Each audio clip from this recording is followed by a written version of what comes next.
kaya mag-umaga na naman at ikaw ang katabi. Bakit ba nandito ka, di ka pa umuwi? Assalamualaikum warahmatullahi wabarakatuh. Selamat sore atau siang kepada semuanya yang sedang menyaksikan video kali ini. Kembali lagi bersama kami, kelompok 5 Manajemen Unimed Stambuk 2020. Kali ini kami akan mempresentasikan hasil kerja kelompok kami mengenai manajemen kewirausahaan dalam agribisnis. Sebelum lanjut, kami ingin berterima kasih kepada Bapak Hendra Saputra SIMSI selaku dosen pengampu mata kuliah manajemen agribisnis. Izinkan saya memperkenalkan anggota-anggota kelompok saya, yaitu ada Agustina Wulandari, Ayu Dewi Anissa, David Lumban Tobing, Hobet Haryanja, dan Reksa Ananda Sufi. A. Imbalan berwirausaha. Tiap orang tertarik kepada kewirausahaan karena berbagai imbalan yang dapat dikelompokkan dalam 3 kategori dasar, yaitu imbalan berupa laba, imbalan kebebasan, imbalan berupa kepuasan dalam menjalani hidup. Imbalan berupa laba yaitu wirausaha mengharapkan hasil yang tidak hanya menggantikan kerugian waktu dan uang yang diinvestasikan, tetapi juga memberikan imbalan yang pantas bagi resiko dan inisiatif yang mereka ambil dalam mengoperasikan bisnis mereka sendiri. Dengan demikian, imbalan berupa laba merupakan motivasi yang kuat bagi wirausaha tertentu. Yang kedua, ada imbalan kebebasan. Imbalan kebebasan untuk menjalani perusahaan merupakan imbalan lain bagi seorang wirausaha. Hasil survei dalam bisnis berskala kecil tahun 1991 menunjukkan bahwa 38% dari orang-orang yang meninggalkan pekerjaannya di perusahaan lain karena mereka ingin menjadi bos atau perusahaan sendiri. Beberapa wirausaha menggunakan kebebasannya untuk menyusun kehidupan dan berperilaku kerja pribadinya secara fleksibel. Kenyataannya, banyak wirausaha tidak mengutamakan dua fleksibilitas di satu sisi saja. Akan tetapi, wirausaha menghargai kebebasan dalam karir kewirausahaan seperti mengerjakan urusan mereka dengan cara sendiri, memungut laba sendiri, dan mengatur jadwal sendiri. Yang ketiga, ada imbalan berupa kepuasan dalam menjalani hidup. Wirausaha sering menyatakan kepuasan yang mereka dapatkan dalam menjalankan bisnisnya sendiri. Pekerjaan yang mereka lakukan memberikan kenikmatan yang berasal dari kebebasan, dan kenikmatan ini merefleksikan pemenuhan kerja pribadi pemilik pada barang dan jasa perusahaan.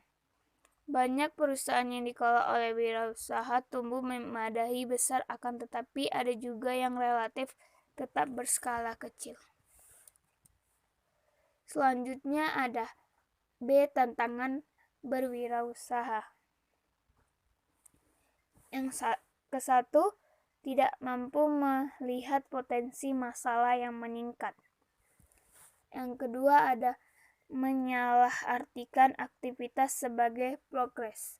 Yang ketiga ada kekurangan pencapaian yang berharga. Yang keempat, tidak tahu apa yang sebaiknya tidak dilakukan. Yang kelima, tidak mau mengakui kesalahan. Yang keenam, mencoba memperbaiki kelemahan secara instan. Yang ketujuh, meyakini bahwa semuanya bisa Anda kontrol.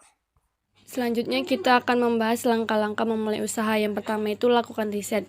Kemungkinan besar seorang yang akan memulai usaha sudah mengidentifikasi bisnis apa yang akan dijalankan. Namun, sebelum ide tersebut diaplikasikan dalam sebuah usaha, lakukanlah riset-riset kecil-kecilan mengenai seberapa besar bisnis tersebut akan berhasil. Yang kedua, buatlah perencanaan. Sebelum mengaplikasikan ide bisnis tersebut menjadi kenyataan, lakukanlah perencanaan bisnis yang matang karena itu akan memandu Anda untuk menjalankan bisnis mulai dari tahap awal hingga pembentukan sampai rencana pengembangan. Yang kedua itu rencanakan keuangan. Untuk memulai bisnis memang tidak dibutuhkan banyak uang, namun tentu saja tetap dibutuhkan investasi awal yang akan digunakan untuk menutupi pengeluaran sebelum menghasilkan keuntungan. Yang keempat itu ada tentukan struktur bisnis. Bisnis kecil Anda dapat berupa kepemilikan perseorangan, kemitraan, perseroan terbatas, atau korporasi. Badan usaha yang Anda pilih akan mempengaruhi banyak faktor, mulai dari nama bisnis Anda terhadap kewajiban Anda hingga bagaimana Anda mengajukan pajak. Yang kelima itu, pilih dan daftarkan brand bisnis. Anda nama usaha atau brand yang dipilih memiliki peranan yang penting dalam setiap aspek bisnis. Yang keenam itu, dapatkan lisensi dan izin usaha. Dokumen merupakan bagian dari proses ketika akan memulai menjalankan bisnis. Yang ketujuh, pilih sistem akuntansi keuangan. Usaha kecil berjalan paling efektif ketika memiliki sistem. Salah satu sistem terpenting untuk bisnis kecil adalah sistem akuntansi untuk membuat dan mengelola anggaran. Yang ke-8, siapkan lokasi bisnis. Menyiapkan tempat bisnis sangat penting untuk mengoperasikan usaha yang dijalankan. Yang ke-9, siapkan tim.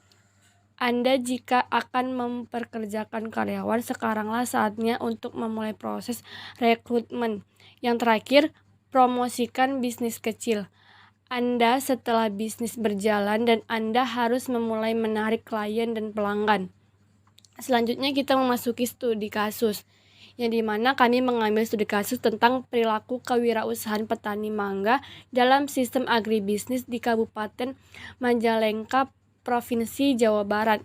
Indonesia adalah produsen mangga terbesar kelima di dunia setelah India, Cina, Kenya, dan Thailand. Kabupaten Majalengka, salah satu kabupaten yang terletak di Provinsi Jawa Barat, merupakan salah satu sentra produksi mangga terbesar di Indonesia. Mangga telah menjadi komoditas unggulan di wilayah ini, menjadi sumber pendapatan utama sebagian besar petani mangga di Kabupaten Majalengka. Permintaan buah mangga di dalam dan di luar negeri cenderung mengalami peningkatan seiring dengan semakin tingginya kesadaran masyarakat untuk mengkonsumsi buah sebagai produk yang bermanfaat bagi kesehatan. Tuntutan akan kualitas dan juga kontinuitas produk tentunya menjadi peluang sekaligus tantangan bagi petani mangga untuk memenuhi tuntutan tersebut. Fokus penelitian ini adalah untuk melihat perilaku kewirausahaan petani mangga dalam menghadapi permintaan pasar yang semakin berkembang. Desain penelitian yang digunakan dalam penelitian ini adalah kualitatif dengan teknik penelitian studi kasus. Lokasi penelitian di Kabupaten Majalengka dengan jumlah responden banyak 100 orang yang tersebar di wilayah Majalengka. Responden ditentukan secara purposif, yaitu petani yang menjadikan usaha tani mangga sebagai sumber penghasilan utama. Hasil penelitian menunjukkan bahwa sebagian petani atau 15% menjalankan usaha agribisnis mangga dengan tujuan untuk memperoleh pendapatan dan berorientasi pada pengembangan usaha mereka. Sedangkan sebagian lagi masih berorientasi pada pendapatan 85%, namun belum berorientasi pada pengembangan usahanya menjadi lebih baik atau petani belum sebagai pengusaha. Kesimpulan yang bisa saya dapatkan dari materi kali ini yaitu adalah usaha di bidang agribisnis memang banyak digemari dan diusahakan, mengingat bahwa usaha di bidang agribisnis tergolong ke dalam usaha yang menjanjikan. Beberapa sektor usaha di bidang agribisnis yang layak untuk diusahakan yaitu sektor kehutanan dan perikanan.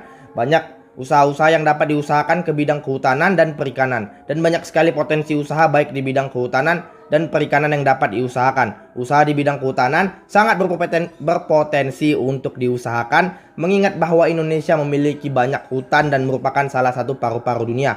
Begitu pula dengan sektor usaha perikanan, mengingat Indonesia merupakan negara maritim yang dikelilingi oleh laut. Usaha agribisnis di bidang perikanan sangat berpotensi baik di bidang perikanan budidaya, perikanan tangkap, pengolahan perikanan, maupun pemasaran perikanan. Mungkin itu saja yang bisa saya sampaikan terkait materi kita pada kali ini. Jika ada salah, kami mohon maaf. Izinkan saya pamit undur diri dulu. Sekian dan terima kasih.